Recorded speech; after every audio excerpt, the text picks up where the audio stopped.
What's going on, everyone? How you guys doing? My name is Matt Jarbo. Welcome back to 3 Buck Theater. It's been a couple days since I posted, but I wanted to talk about this big, massive, crazy problem that's happening right now. This big story over the weekend that's all about how apparently The Matrix is a trans allegory, according to Lily Wachowski. Of course, here the Deadline article says The Matrix trilogy is about being transgender, says Lily Wachowski. I would argue that the first movie, yeah, there's points to be made. The second two, not at all. That's straight up that's straight up science fiction, corporate science fiction.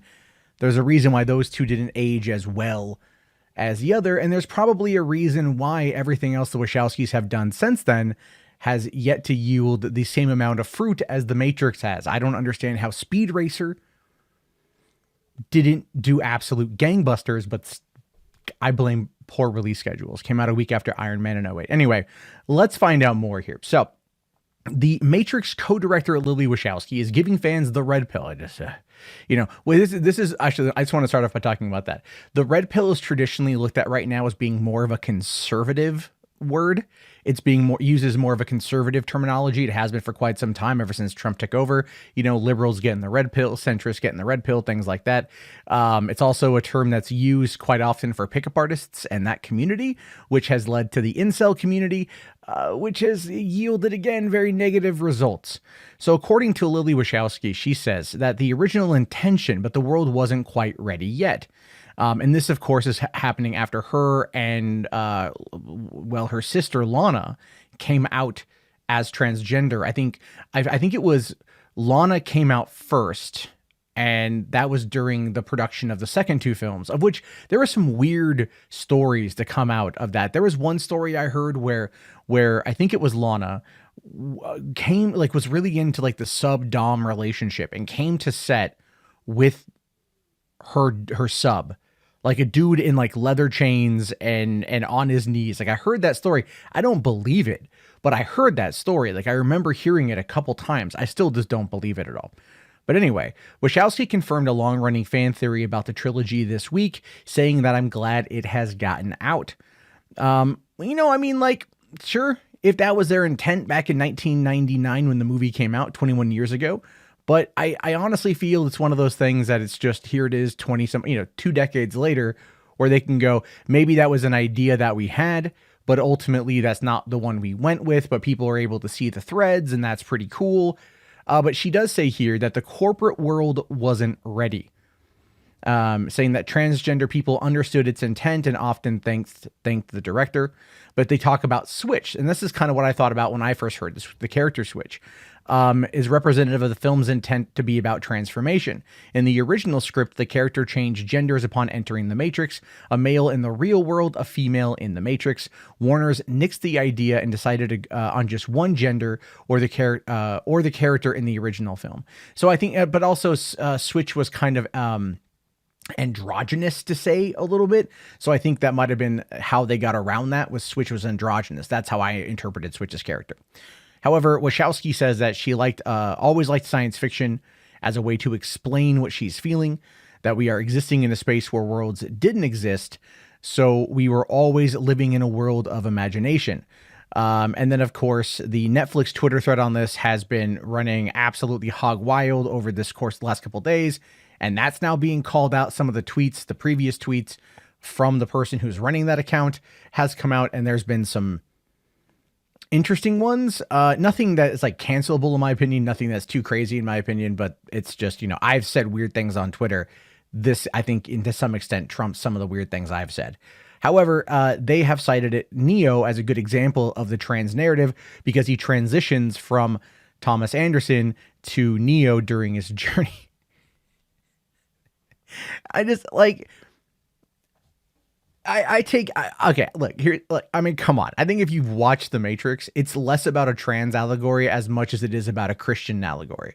The idea of Neo being the one on the Nebuchadnezzar, which is, the biblical themes surrounded within that movie. And it kind of talking about the idea of prophecy, of saviors, of all that stuff, fighting against evil as being the one, as being more of a Christian allegory. I think that at this point in time is probably more apt and been more in public discourse for the last 2 decades rather than what this right here. Now, let me just point off by sorry, let me just say this. I don't disagree with this allegory.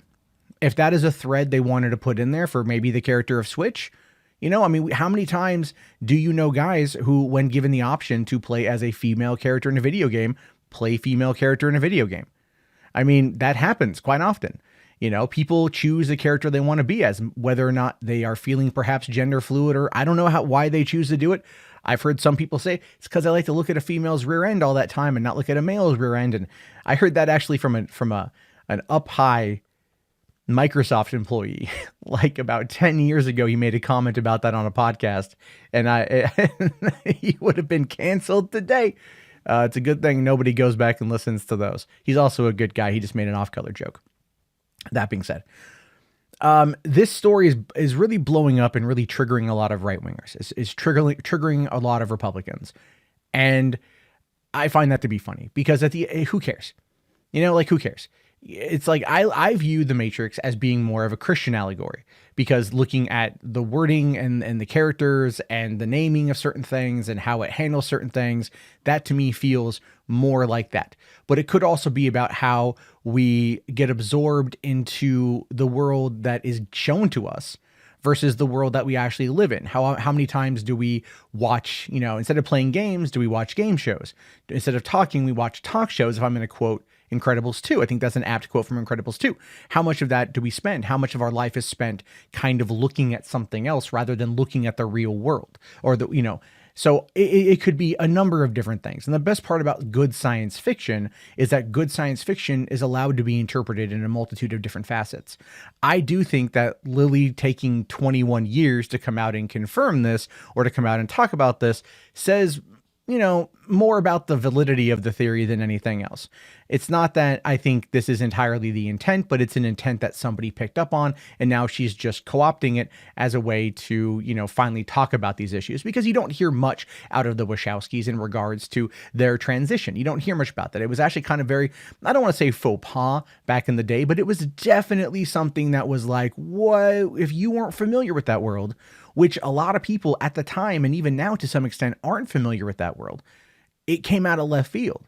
You know, when you found out that, like, all of a sudden Larry Wachowski turned into Lana Wachowski, you're just like, wait, like, what? What does that even mean? Because, again, so many people at the time didn't know it.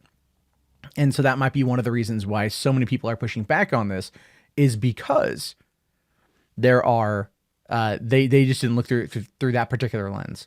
But I do find that the comment there about Neo being a good example of the trans narrative, no, not at all. Switch would be a better example of that, I think, than Neo. But they're reaching on that front.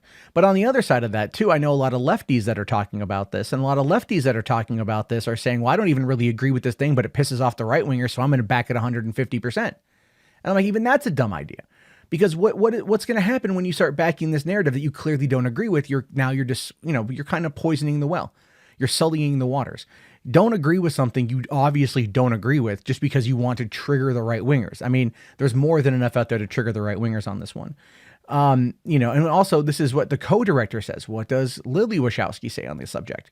Does she agree with that particular narrative at all? Or is it something that, again, is just not being talked about outside of certain fan circles, and then it's just being co-opted because in where we currently find our society right now, maybe more people are just like, you know, wanting to kind of, I don't know, check a box or something. It's a weird, this is not going to change my enjoyment of the Matrix movies. This is not going to change my enjoyment of the Matrix 4 coming out in 2022. And if anything, I'll actually now, when I go back and watch the Matrix movies, I'll be looking for those threads to see if they're there, which could in some areas be considered confirmation bias. I'm seeking confirmation bias because this has now been said. So I'm now looking for those patterns that may not have existed in the first place. But if you apply that logic to the concept of what the Matrix is, seeing kind of like the world behind the world, what's behind the curtain, go down the rabbit hole sort of thing, actually it kind of really fits in the overall narrative of what the Matrix is. The Matrix isn't one thing for every person, right? It really isn't. So now we can look at it from different lenses and different perspectives and come up with our own fan theories. And I'm actually okay with that. Like, it doesn't bother me at all that it's there. It's cool. It gives me something else to look at when watching it to see what my mind comes up with. Like I said, it's probably more seeking confirmation bias at this point than anything else, but it's still going to be interesting to experience that confirmation bias. It's hard to get a thought out of your head once once you hear it, right? And it's also difficult in these particular perspectives to then look at something differently once your eyes have been somewhat open to that particular viewpoint. Again, the concept of red pilling. So there's a lot in that it actually really kind of expounds upon the nature of what the Matrix is. And that actually kind of adds to the depth of it, if you think about it. So yeah, while I don't necessarily agree with all of it, it's a cool concept to toy with and play with nonetheless. And at the end of the day, it doesn't hurt anybody. It doesn't hurt anybody. It's not going to change how you view the Matrix if you don't want to view it that way. It's not going to change how you watch Matrix Reloaded or Matrix Revolutions or even Matrix 4. I mean, it doesn't change any of it at all. But it's just funny watching people getting so upset over something that somebody said that ultimately doesn't change your enjoyment unless you let it. And I think a lot of people that are getting so upset about this, that are getting so worked up about this, are kind of more susceptible to letting somebody else influence their opinion on something. And that, of course, explains, well, almost most of the Star Wars fandom here on YouTube and other fandoms here on YouTube that are always complaining and being upset about things. Am I right or am I right or am I right? I'm right. Anyway, I am curious to know your guys' thoughts on this one, your opinion. Let me know down in the comments below. They'll be interesting. I'll talk to you guys all later. Have yourself a great day. Please feel free to come check out the Patreon. Right now, with YouTube being as crazy as it is, you can come over here and support for $1 per month, which is something I would kind of recommend. If you're just low on cash, or you don't want to, you just want to dip your toe in and help out, $1 is a good one. You can do 5, you can do 10. We're going to be doing live streams, and we're going to be doing a lot more things coming up in the future of this one. So definitely check that out. You can also become a channel member if you want to get badges for live streams. But just remember, YouTube takes 30%. So I do recommend the Patreon. And that doesn't mean I'm not going to recognize you and talk to you. 100% that's going to be there. All right, everyone. I'll talk to you all later. Have yourself a great day. Thank you again for watching. And let me know your thoughts about the Matrix. How far down do you think this rabbit hole of a trans allegory goes? Or is it all just a load of crap? Let me know your thoughts. See you guys.